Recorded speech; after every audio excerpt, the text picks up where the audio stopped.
Imagine a ruler, not surrounded by maps of conquest or blueprints for grand palaces, but hunched over a list. This isn't a list of honors or promotions, it's a list of the dead, and the soon-to-be dead. Each name represents a trusted advisor, a brilliant general, or a loyal minister. And next to each name is an unspoken command, a sentence delivered not by a judge, but by the emperor's own suffocating paranoia: you must die. Not by the executioner's blade in the public square, but by your own hand in the silent privacy of your home. A silken cord, a cup of poison, a ceremonial dagger. The method is yours to choose, but the outcome is absolute. This was the grim reality under the reign of the Chongzhen Emperor, the 17th and final ruler of China's great Ming Dynasty. His story is not a simple tale of a bloodthirsty tyrant. It is something far more complex, far more human, and therefore far more terrifying.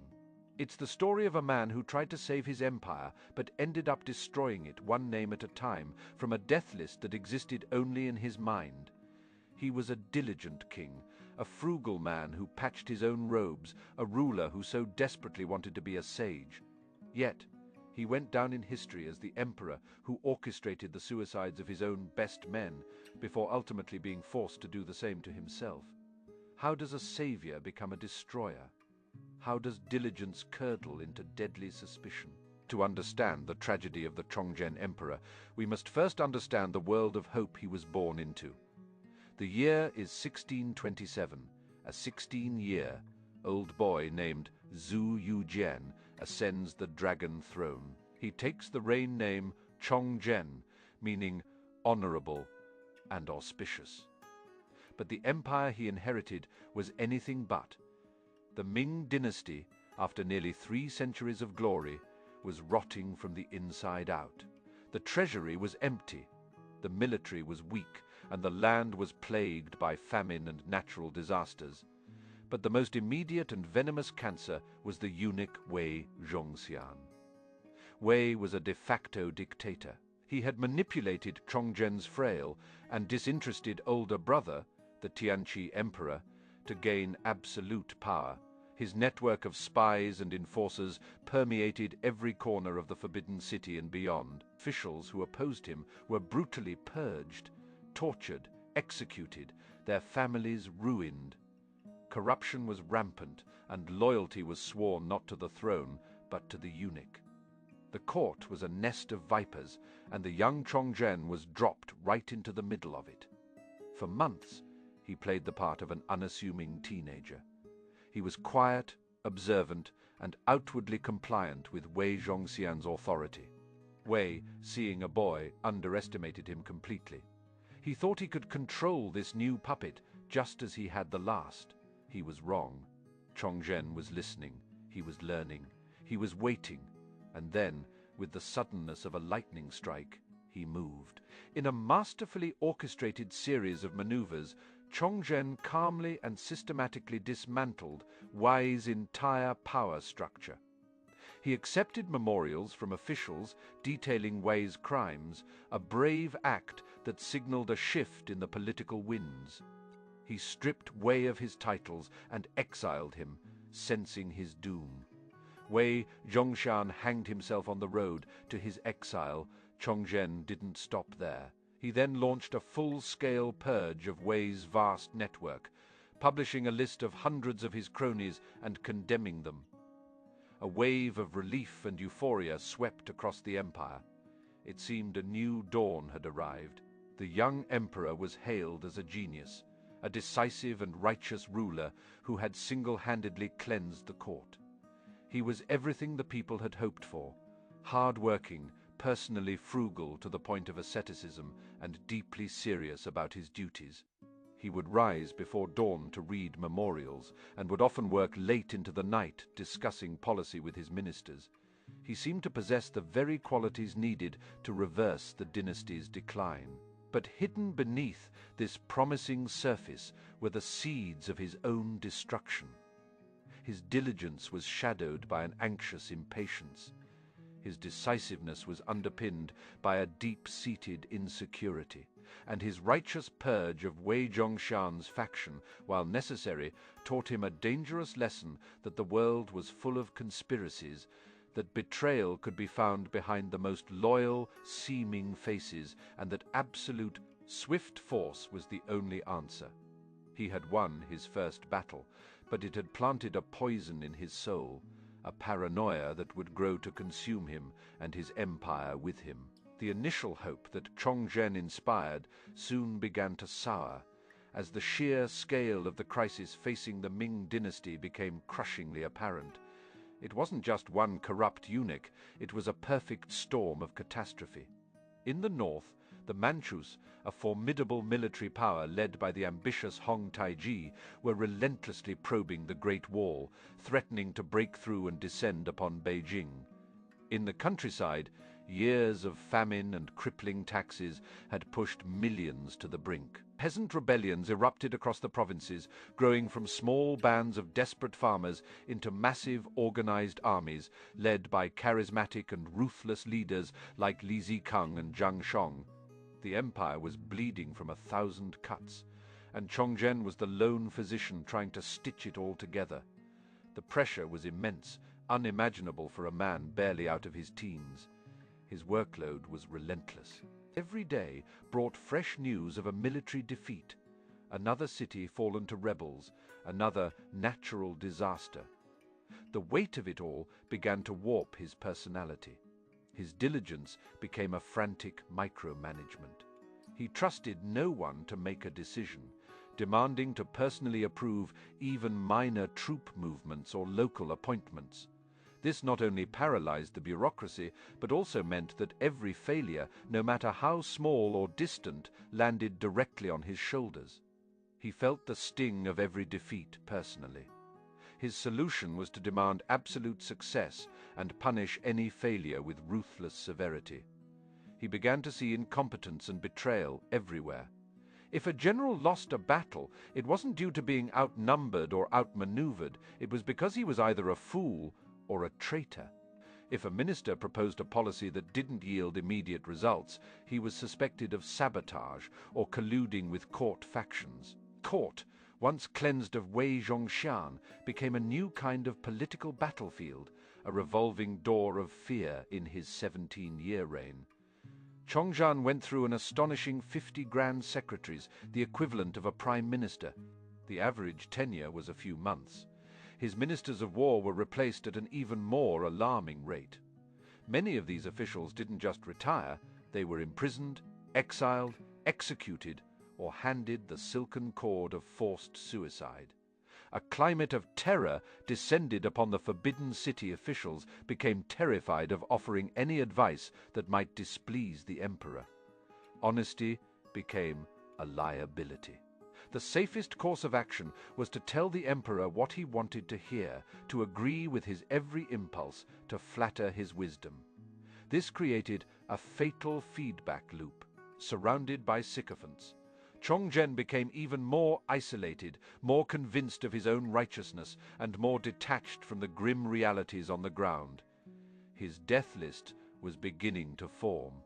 It wasn't a piece of paper, but a state of mind. Any official who failed him, who disappointed him, who he suspected of the slightest disloyalty, was added to this mental ledger. And once your name was on it, there was seldom a way off, except through death. He was no longer the hopeful boy who had saved the empire from a tyrant. He was slowly, inexorably, becoming one himself. And the greatest tragedy was that he was utterly blind to it. In his mind, he was still that diligent, righteous ruler, making hard choices for the good of the dynasty. He failed to see that his choices were now being driven not by logic, but by a paranoia that demanded blood, and the most famous, most tragic blood he would spill belonged to the one man who might have been able to save him. Of all the names on Chongzhen's mental death list, one stands out as the ultimate symbol of his tragic flaw. It is the name of a man who was the Ming Dynasty's last best hope, the General Yuan Chonghuan. The story of Yuan Chonghuan is a Shakespearean tragedy played out on the windswept plains of northern China. He was a brilliant military strategist, a man of immense confidence and perhaps of equal arrogance. He was one of the few Ming commanders who truly understood the Manchu threat and had devised a viable strategy to counter it. The use of superior Ming artillery, fortified cities, and a patient, defensive war of attrition. He was the architect of the impregnable defense of the Liaodong region in 1626 at the Battle of Ningyuan. He handed the great Manchu leader Nurhaci the first and only major defeat of his life, a humiliation from which Nurhaci would die months later. When Chongzhen took the throne, he recognized Yuan's talent. He summoned him to the capital and, in a moment of grand optimism, appointed him supreme commander of all forces on the northeastern frontier. During this audience, the emperor, desperate for a quick solution, asked Yuan when the Manchu problem could be solved. Yuan, in a moment of bold, perhaps foolish, confidence, made a famous promise: "Give me 5 years, Your Majesty, and I will restore Liaodong and pacify the region." Chongzhen was overjoyed. He granted Yuan a ceremonial sword, bestowing upon him the authority to execute any subordinate who disobeyed his orders on the spot. It was a sign of absolute trust, a trust that would prove fatally fragile. Yuan returned to the front and had immediate success. He re-established a defensive line, defeated the Manchus in several key engagements, and held the line against Nurhaci's successor, Hong Taiji, for a moment. It seemed his 5-year promise might just be possible, but his methods were controversial. He was imperious, often acting without full court approval. In a notorious incident, he used the imperial sword Chongzhen had given him to execute a rival general, Mao Wenlong, for insubordination and corruption. While Mao was likely guilty, Yuan's execution of such a high-ranking commander without the emperor's explicit permission sent shockwaves through the court. It earned him powerful enemies who began whispering poison into the emperor's ear. This was the opening the Manchus were waiting for. In 1629, Hong Taiji, unable to break Yuan's fortified line head, executed a daring maneuver. He bypassed the main defenses and led his army on a long march, breaking through a weaker section of the Great Wall and marching directly towards Beijing. The capital was thrown into a panic. Yuan Chonghuan, upon hearing the news, rushed his elite troops on a forced march to intercept them, arriving just in time to defend the city. He fought off the Manchu vanguard outside the city walls, but instead of being hailed as a hero, he was met with suspicion. How had the Manchus gotten through? Why were they here? The whispers from Yuan's enemies at court grew louder. This must be part of a plot. Yuan must have let the Manchus in himself. It was at this moment that Hong Taiji deployed his most brilliant weapon, not a cannon, but a lie. He staged a conversation between himself and 2 captured Ming eunuchs, who he knew were Chongzhen's spies. Within earshot of the eunuchs, he spoke as if he had a secret pact with Yuan Chonghuan, implying that the defense of Beijing was a sham, a coordinated effort to put Yuan in a position of power. The captured eunuchs, believing the ruse, were then allowed to escape and rushed back to Chongzhen, reporting the devastating news for the emperor, whose mind was already a fertile ground for paranoia. This was the final, irrefutable proof. His best general, the man he had trusted completely, had betrayed him. The 5-year promise was a lie. The defense of the capital was a Trojan horse. It all clicked together in his terrified mind. Chongzhen summoned Yuan Chonghuan to an audience. The general, exhausted from battle, arrived expecting praise. Instead, he was arrested and thrown into the imperial prison. No evidence was presented beyond the testimony of the eunuchs. No proper trial was held. The emperor's suspicion was the only verdict that mattered. For months, Yuan languished in prison while Chongzhen, swayed by the chorus of Yuan's enemies, solidified his decision. In 1630, Yuan Chonghuan was condemned to the most brutal execution possible, death by 1,000 cuts, or lingqi. He was taken to a public market in Beijing. The people of the capital, who had been whipped into a frenzy by rumors of his treason, celebrated his death. They cursed him as a traitor who had sold them out to the Manchus. In a final, gruesome act of misguided patriotism, citizens reportedly bought pieces of his flesh from the executioner to eat. In his final moments, Yuan Chonghuan is said to have composed a poem. "A life's work always ends in vain. Half of my career feels like a dream. I have no worry about my loyal heart after death. It will continue to shine over the Liaodong Peninsula." With his death, the Ming Dynasty's last great wall crumbled. The emperor had personally executed the one man who understood the enemy and had the skill to defeat them. The message sent to every other general and official was chillingly clear. Success is not enough. One rumor, one whisper of doubt in the emperor's mind, could erase a lifetime of loyalty and lead to a horrific end. Yuan Chonghuan's name was the most prominent on the emperor's list, but it would be far from the last. The execution of Yuan Chonghuan was not an isolated incident. It was the new policy.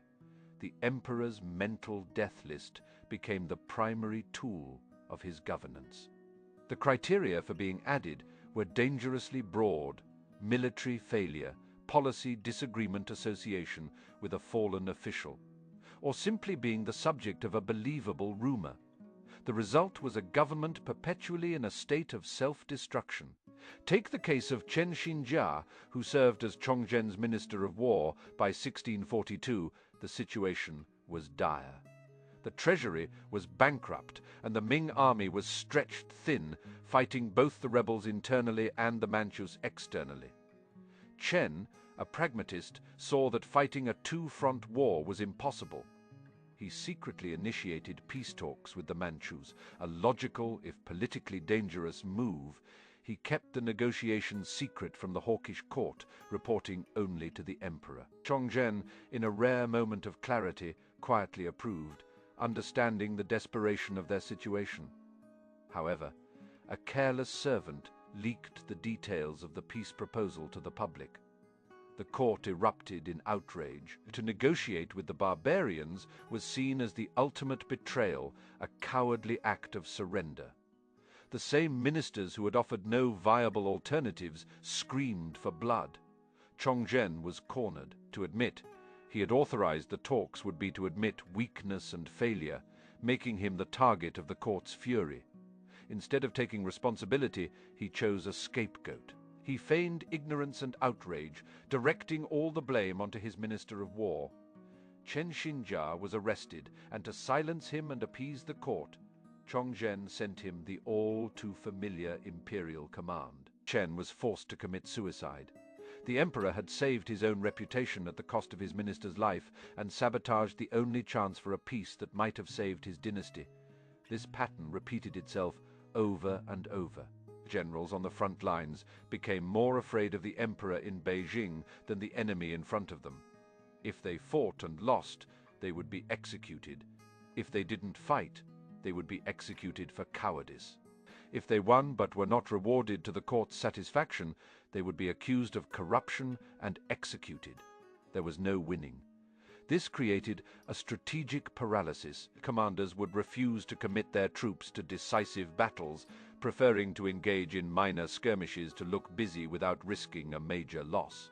They would pad their reports, exaggerating minor victories and hiding defeats, further distorting the emperor's already tenuous grasp on reality.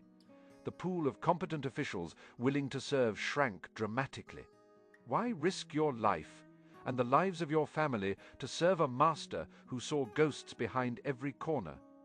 The most talented men either retired to their estates or were killed. What was left was a government of the mediocre and the sycophantic. They were men who excelled not at governance or warfare, but at navigating the emperor's volatile moods. They told him what he wanted to hear, that victory was near, that the people were loyal, that his strategies were brilliant. This constant praise fed Chongzhen's delusion that he was in fact an effective ruler beset by a few bad apples whom he was righteously purging. He never understood that he was the one poisoning the orchard. In his desperate attempt to enforce loyalty, he had made it impossible. In his quest for control, he had created chaos. His death list, intended to cleanse the empire of traitors, was instead cleansing it of its talent, its courage, and its last vestiges of hope. The final bill for his paranoia was coming due, and it would be paid in the ashes of his capital and the blood of his family. By the spring of 1644, the end was near. The rebel army of Li Zikeng, swollen with starving peasants and disillusioned soldiers, was sweeping across northern China city after city fell, their gates opened from within by desperate citizens. The once mighty Ming military, hollowed out by purges and neglect, melted away. Li's forces were now marching on the final prize, Beijing. Inside the forbidden city, the Chongzhen Emperor was a man utterly alone. The court he had so meticulously managed through fear was now useless. His sycophantic ministers had no solutions, only empty platitudes or panicked silence. He issued desperate calls for reinforcements, but the generals he hadn't killed were too far away, or too afraid, or had already surrendered. The tragic irony was that a powerful Ming army, led by General Wu Sangui, was stationed nearby at the Great Wall. But this army was positioned to fight the Manchus. Chongzhen, still fixated on the external threat and distrustful of his generals, hesitated to recall it to defend the capital until it was far too late. As the rumble of Li Zikeng's cannons grew closer, Chongzhen's frantic desperation reached its peak. He ordered the imperial bell to be rung, the traditional signal to summon his ministers for an emergency council. He waited, but no one came. His officials, the men who had survived his purges, had either fled the city or were hiding in their homes, waiting for the inevitable. The silence of the empty council chambers was the final damning verdict on his reign. The emperor, who had demanded absolute loyalty, was now abandoned by everyone. In that crushing solitude, the full weight of his failure seems to have finally broken through his denial.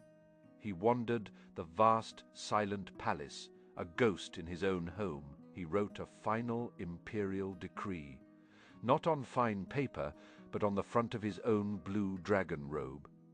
His last words were a torrent of despair and self-pity.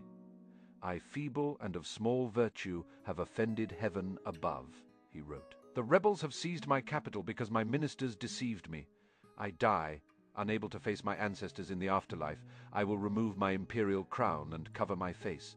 Let the rebels dismember my body, but do not harm a single one of my people." It was a final tragic attempt to shift the blame, to see himself as the victim of his minister's deceit, rather than the architect of his own downfall. His final acts were those of a man deranged by grief and regret.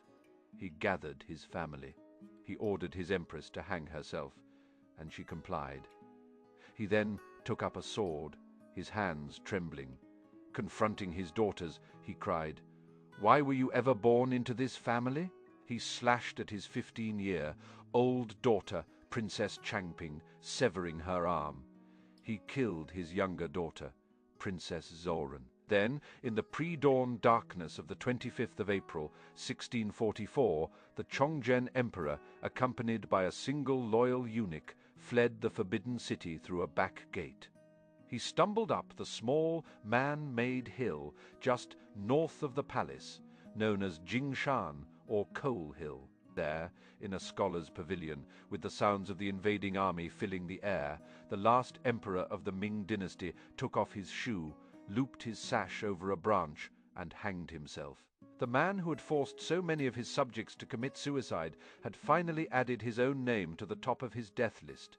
His death was the final echo of his reign, solitary, desperate, and tragically self-inflicted. So we are left with the ghost on Coal Hill, a figure of enduring controversy. Was the Chongzhen Emperor a villain, a foolish tyrant who single-handedly brought down a great dynasty? Or was he a victim? A good man crushed by impossible circumstances, the truth, as it often is, lies in the murky space between. He was certainly not a monster in the vein of history's great sadists.